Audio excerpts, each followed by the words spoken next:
देखिए हमारे यहाँ 12 ज़िलों में से 6 सीटें महिलाओं को हुई है, क्योंकि पंचायतों में 50% आरक्षण महिला को दिया हुआ है, उसके हिसाब से हुई है। और मेरा ये लगातार चौथा एज ए मेंबर मेरा लगातार चौथा चुनाव था। पार्टी ने मुझे मौका दिया है, आगे भी निश्चित रूप से मेरी दावेदारी अध्यक्ष पद के लिए रहेगी। और बहुत अच्छी सीटें पूरे ही प्रदेश में भारतीय जनता पार्टी की आई है। और मुझे लगता है कि 12 के 12 जिला पंचायत अध्यक्ष जो भारतीय जनता पार्टी के बनने वाले हैं। उनसे आप मेरी तरफ से इतना पूछ लीजिए कि जब 2014 में आप पंचायत राज मंत्री थे तो आपने किस तरीके से आरक्षण करा था।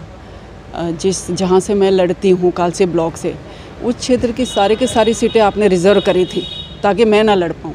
मुझे विकासनगर आके चुनाव लड़ना पड़ा, दूसरे ब्लॉक में जाके, दूसरे विधानसभा में जाके मुझे चुनाव लड़ना पड़ा। मैं उस वक्त भी जीती। तो ये तो समय है, समय बदलता जरूर, सबका एक जैसा नहीं रहता। कोई भी पिता है अपने पुत्र के लिए निश्चित रूप से चिंतित होंगे, लेकिन जैसा मैंने कहा कि समय एक जैसा नहीं रहता है, हमेशा चीज़ें हमारे अनुसार नहीं होती है, समय बदल भी जाता है और उसको भी स्वीकार करना चाहिए। कि कोर्ट जाने के लिए तो हर कोई स्वतंत्र है, लेकिन मैं कह सकती हूँ कि भारतीय जनता पार्टी नियमानुसार काम करती है।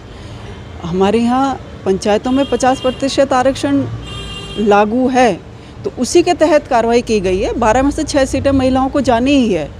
तो उस अगर आप ये कहें कि 7वीं सीट महिला को दिया, हम लोग कह सकते हैं एक्ट के अनुसार 50% आरक्षण के अनुसार देहरादून रिजर्व हो गई है। तो अब उनकी तैयारी हो सकता है, उनकी तैयारी में कुछ थोड़ी बहुत निराशा हुई हो, लेकिन काम नियमानुसार हुआ है। कोर्ट जाने के लिए आप स्वतंत्र हैं, हो ही नहीं सकता। तो आप आपत्ति लगाइए और उसके बाद कोर्ट जाइए। जैसा कोर्ट निर्णय करेगा सरकार उसी चीज़ को लागू करेगी।